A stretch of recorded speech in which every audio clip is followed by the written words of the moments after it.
Yes, kwa majina naitwa Isaac Mungai, aka Kijana Msafi, chairman wa Nugema Young Leaders Movement. Na nimekuja hapa kuongelesha Bwana William Ruto, nimwambia kwamba aache kwenda kuzindua hewa. Akiambia Wakenya kwamba ni miradi anazindua. Amezunguka Nairobi wiki mzima, akijifanya kuna miradi ambao anazindua huko. Akiambia Wakenya atawanunulia mashini za kupika chapo, mashini ambayo itakuwa inapika chapo milioni 1 etago. Hizo ni stories za jaba, hizo ni stories za abunwasi, hizo ni hadithi, na hiyo ni ile uongo ambao wamezoea. Nataka niambie William Ruto, hii story ya kuzunguka Nairobi kuwa juu ya magari, ukiendanga kuzindua hewa, ndio upata nafasi ya kupiga siasa, ndio upata nafasi ya kudanganya Wakenya. Hiyo kitu Bwana William Ruto, tafadhali, inaumiza Wakenya. Kwa sababu siku umezunguka hapa Nairobi, ulitembea na wezi karibu 1,000. Wezi ambao hatuwezi jua kule walikuwa wametoka. Na walikufuata wakipora raia. Wanakufuata wakipora wa Kenya. Hiyo siku umekuwa huko Mathare. Hiyo siku ulikuwa kule Mlango Kubwa. Hiyo siku ulikuwa kule Juja Road. Hiyo siku ulikuwa kule Thika Road. Wakenya hiyo siku hakuna Mkenya hata moja alikuwa kwa hiyo barabara alienda nyumbani na simu yake. Hakuna Mkenya hata moja alikuwa amebeba wallet na pesa alifika nao nyumbani. Wale Wakenya walikuwa na magari zao waliporwa wote. Wakora wana hijack gari, wanaiba side mirror, wanaiba zile vitu ambazo ni dhamana katika hiyo magari, wanaingia mpaka katika gari za abiria bwana. Wanapora watu mchana wazi. Bwana William Ruto, hiyo siku kama ungekaa State House, ufanyie wananchi kazi, uende kwa ofisi yako, uangalie ile mambo imekwama ambayo inakuhitaji huko. Hiyo siku kama ungekuwa huko, Wakenya hawangeporwa. Wakenya maelfu hawangeporwa simu zao hiyo siku. Wakenya maelfu gari zao hazingeharibiwa hiyo siku. Kwa hivyo mimi nataka nikuambie William Ruto, unapeleka Wakenya hasara kubwa sana. Kwa hiyo kuandamana kwako juu ya magari ukienda kuwadanganya, kwa sababu unapatia wezi nafasi, wanakufuata wanapora Wakenya. Kwa hivyo Bwana William Ruto, tafadhali, kaa kwa ofisi, fanyia wananchi kazi. Hii mambo ya kuzunguka huku kidanganya ukizidua mambo ya hewa, sababu hakuna mradi hata moja ambayo imetekelezwa na serikali yako ulikuwa unazindua. Ni vizuri tuambie hivi wala Wakenya ambao hawana habari. Ulikuwa tu unazunguka kufanya campaign, ulikuwa tu unazunguka kudanganya Wakenya. Hiyo PR, hiyo tu ujinga na upuzi. Hakuna kazi ilikuwa inaendelea hapo. Ni vizuri tuambie Wakenya ukweli. Na wacha niambie Wakenya, kuna kitu ambayo imeendelea kule bungeni hii wiki ambayo inaelekea sasa kuisha. Na watu wengi pengine hawajui ya kwamba William Ruto ametimua Ndindi Nyoro kama chairman wa kamati ya budget. Na ametimua Ndindi Nyoro kama chairman wa kamati ya budget kwa sababu vile ambavyo alinyamazia hii mambo ya impeachment, na vile ambavyo amekuwa akinyamazia haandamani na William Ruto kama vile ambavyo walikuwa wanaandamana. Hilo jambo linatatiza sana watu wa UDA na watu wa William Ruto, kwa sababu hawajui Ndindi Nyoro uamuzi wake amenyamazia nini. Na kwa sababu wameanza kuogopa. Na huyu kijana anaendelea kufanya kazi kule Kiharu. Na huyu kijana anaendelea kusifiwa kule Kiharu. Na hawajui msimamo wake wa kisiasa ni upi. Wakaona kwanza watimue yeye hiyo kiti ya budget ndio waweze kupeleka propaganda kule bungeni. Na ile propaganda walipeleka kule bungeni ilipelekwa na Kimani Ichung'wah, majority leader, na ikapelekwa na Junet Mohamed, the minority leader.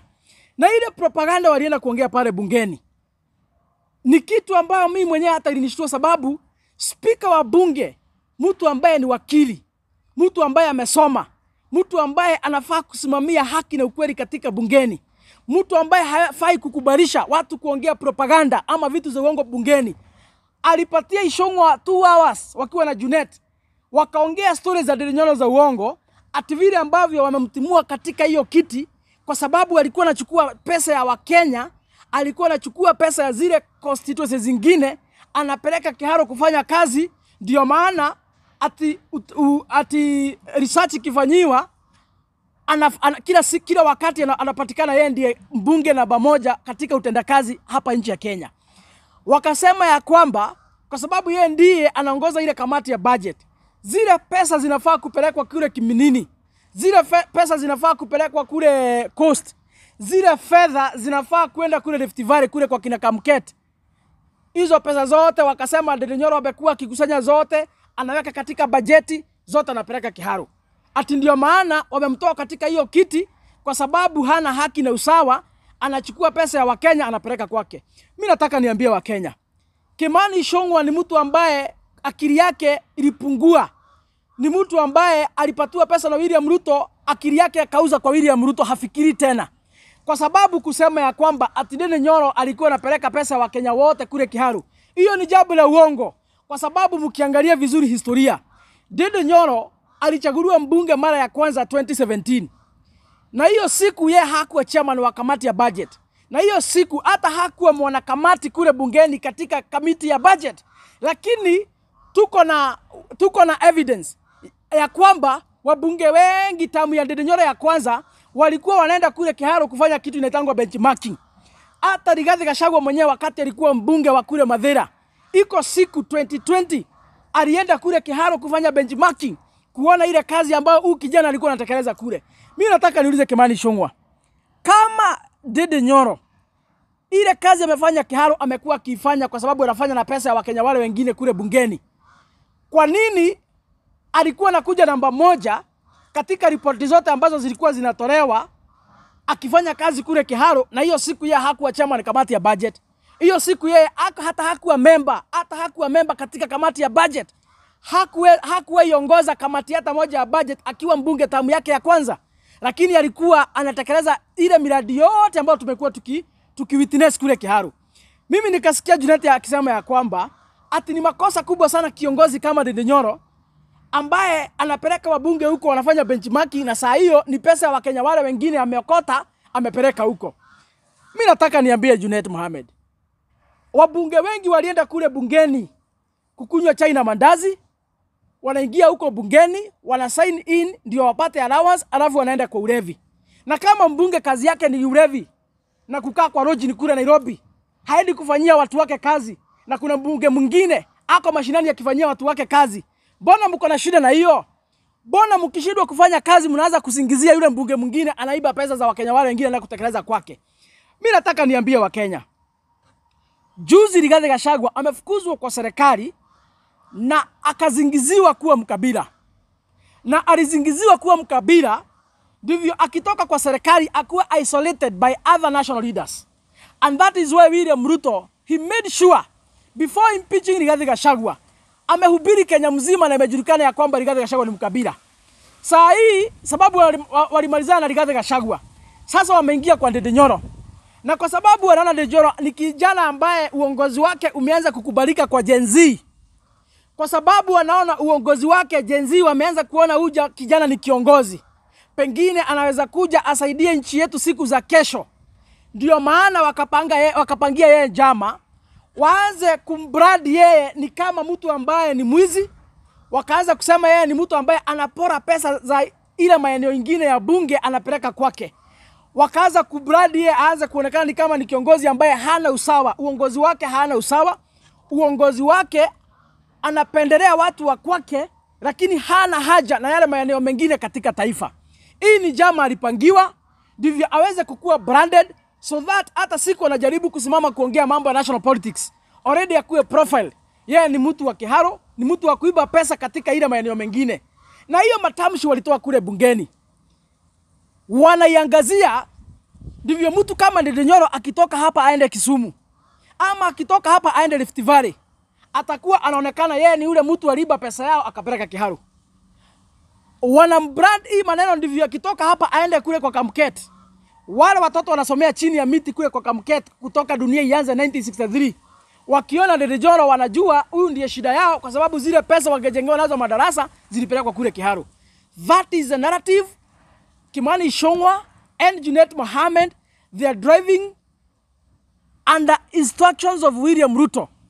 Ndivyo wajaribu kumaliza huyu kijana.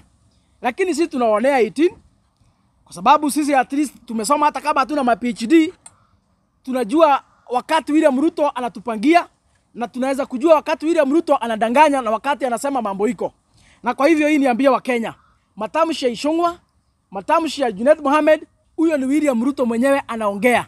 Kwa hivyo itupiliwe mbali.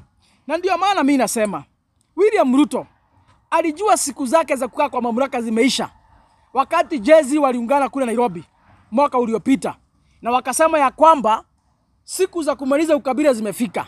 Na ile siku Jezi walikuwa wanaandamana, walisema ya kwamba the tribalists, wakasema ya kwamba the parties, wakasema ya kwamba hawaandamani kwa sababu ya vyeo, wakasema wanaandamana kwa sababu wanataka nchi bora, wanataka uongozi mwema.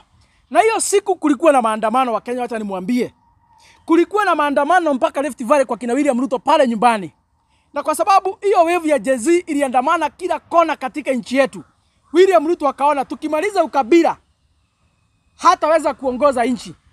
Akajua ukabila ikiisha vile Gen Z wanasema hataweza kurudi kwa kiti 2027. Na kwa sababu alijua hivyo, ndio maana tena amerudi amekoroga mambo ya ukabila, amerudisha tena mambo ya ukabila. Na ndio maana William Ruto kila mahali akisimama anaongea kuhusu kabila hii na ile kabila ingine, anapiganisha kabila hii na ile kabila ingine.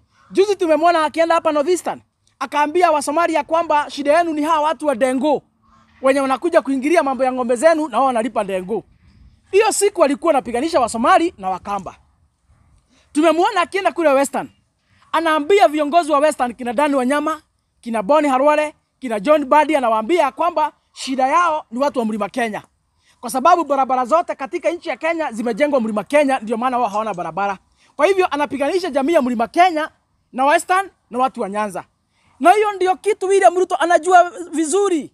Na siku analeta Mutuse, wakiwa na mtoa ule jamaa anaitwa Wakavaruku, wakaleta Mutuse kule bungeni, ndivyo aleta impeachment motion ya kufukuza Rigathi Gachagua. Hiyo siku alikuwa anataka kupiganisha jamii ya Wakamba na jamii ya Mlima Kenya. Na hiyo ndio ile kitu William Ruto hiyo ndio ile tu kadi moja amebaki nayo ya kupiganisha kabila hii na kabila hii, kupiganisha kabila hii na kabila hii, ndivyo aweze kubaki na watu ambao watasimama na yeye arudi kwa kiti. Kwa sababu tukianza vita ya makabila, tukianza kupigana hii jamii baina ya jamii ile nyingine, tutakuwa tumepatia William Ruto nafasi mzuri sana ya kurudi kwa kiti. Na hivyo ndivyo anafanya kila siku. And that is why anaambia Wajaruo shida yenu ni Wakikuyu, wacha niwatoe kwa serikali nyinyi muingie. Na ukiangalia hata zile viti kina Ndende Nyoro, kina Medho, kina Karongo Wathang'wa, kina James Gakuya, zile viti zote za chairmanship kule bungeni wametolewa, zimepatiwa Wajaruo. Kwa sababu William Ruto anataka kuonyesha wale watu ya kwamba nyinyi ndio mkuu kwa serikali, lazima tufukuze Wakikuyu. Kwa sababu Wakikuyu ndio wamekuwa wakizuia nyinyi kukua viongozi. Bwana William Ruto, unaambia Wajaruo sisi ndio shida yao, ndio maana hawajaipata uongozi.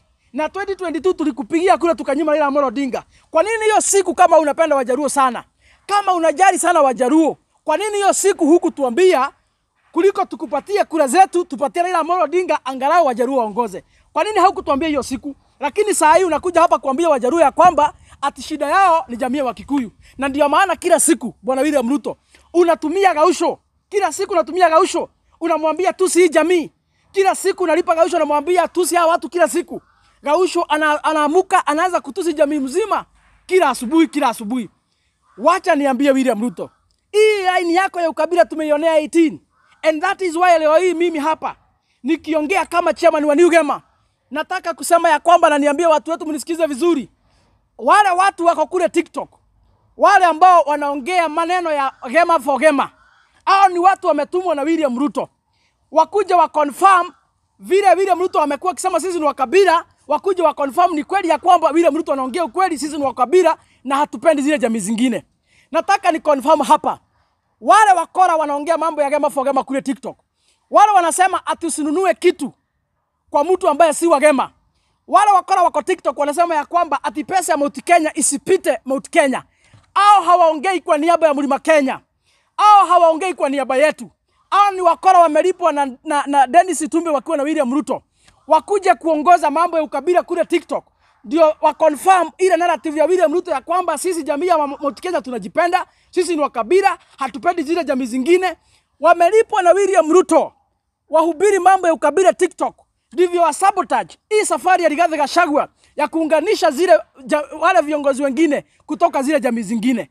Kwa hivyo nataka niambie watu wetu, mjihadhari sana na wale walevi ambao wamelipwa na William Ruto na Dennis Itumbi kule TikTok, waongea mambo ya Gema for Gema, waongea mambo ya sijui pesa ya Mount Kenya sijui isipita Githurai, sijui pesa ya Mlima Kenya sijui isipita wapi. Hao hawaongei kwa niaba yetu. Sisi kazi yetu ni kuhubiri amani katika nchi ya Kenya. Sisi kazi yetu ni kuunganisha jamii zote.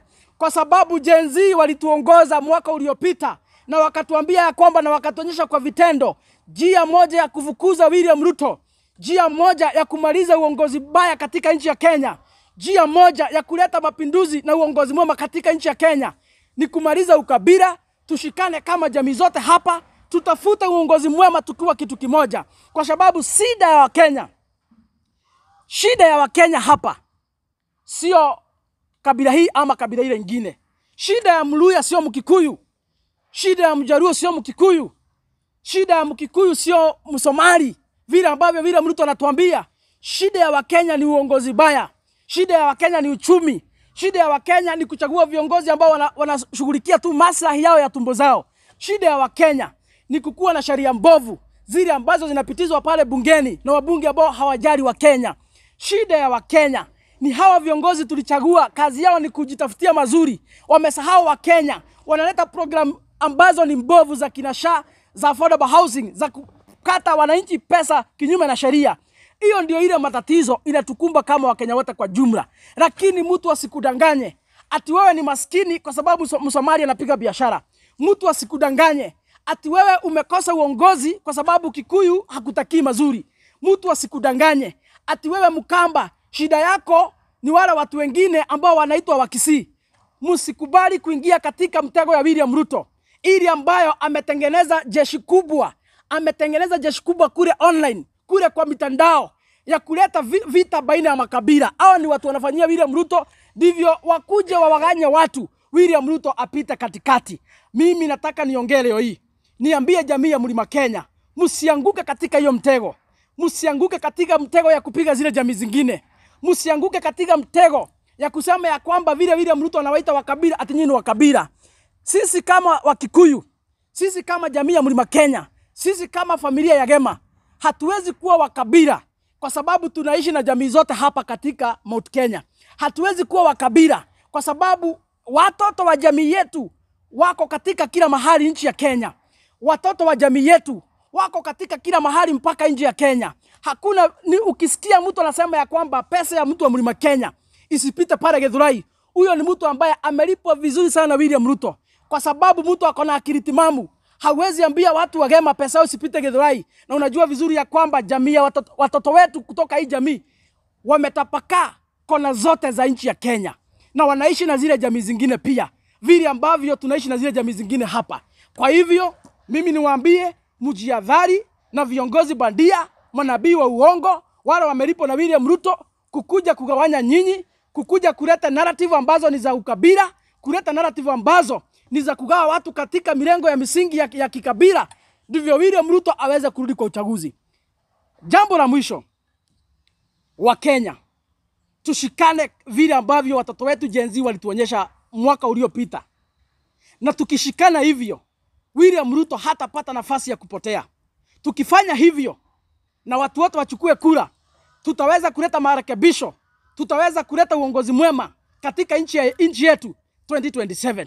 Lakini tukiweza upuzi William Ruto anataka tufanye ya kona hii kabila hii, kona hii kabila hii, tupiganishwe, William Ruto atarudi kwa kiti 2027 asubuhi na mapema, na ataendelea kuwafinyiria, ataendelea kuwanyonga, ataendelea kuwamaliza. Tangu lini mimi niseme ati shida yangu ni Mmeru, ni Mjaruo, ama niseme shida yangu ati ni Mluya, ama niseme ati shida yangu ni Mkisii? Kwani mimi kwani niko na kichaa? Shida yetu sio ukabila. Shida yetu ni uongozi baya. Hakuna mtu atakumbuka yeye ni kabila gani kama utakuwa umeshiba. Ukishiba na tuletewe sheria mzuri za kufanya biashara, na tuletewe programu nzuri za kusaidia Wakenya, hakuna mtu hata atakumbuka kabila yake. Lakini wakati tunafinyiliwa, wakati tunataka kumalizwa, ndio maana hawa viongozi wakitutopeli, wakikula pesa yenu wakishiba, anakuja kukudanganya kama wewe ni Mjaruo shida yako ni Mkikuyu. Na kwa sababu wewe ni mjinga unaamini. Wewe Mkalenjin umekaa hapo unafinyiliwa na serikali ya William Ruto. Wewe Mkalenjin, wewe Munande umekaa hapo, serikali ya William Ruto inakufinya. Kwa sababu anajua umekasirika. Akikuja kwako anakuambia shida yako ni Mkikuyu, ndiye hataki uongoze. Tangu lini ati Mkikuyu ndiye anazuia maendeleo kule Rift Valley? Tangu lini ati Mkikuyu ndiye anazuia watoto wa kule Nandi wajengewe madarasa? Ni uongozi mbaya ile ambayo iko huko kwenu ndio inazuia maendeleo. Ni uongozi mbaya ile ambayo tulichagua ndio inazuia maendeleo. Lakini tusikubali kuanguka katika hiyo mtego ya ukabila. Ni hayo tu kwa leo, na nimeongea kwa uchungu kwa sababu nimeona ile kazi William Ruto wakiwa na Dennis Itumbi wanafanya kule social media. Wananunulia watoto pombe. Wananunulia watoto bangi na shauko, wanalewa, wanaanza kuongea mambo mengine ni ya kishenzi. Ati sijui kama fogema, ati sijui kabila hii na kabila hii. Hatutaki na hatuwezi kubali siasa kama hizo za kuturudisha nyuma. Kwa hivyo watu wetu mkatae, na mkatae kwa nguvu. Nchi ni moja na Kenya ni moja. Tunataka uongozi mwema. Na tuombee viongozi wetu, kina Rigathi Gachagua, kina Natembeya, kina Matiang'i, kina Eugene Wamalwa. Viongozi wetu wote, kina Martha Karua, kina Kalonzo Musyoka, wale ambao wameshikana ndio waweze kuleta umoja wa taifa.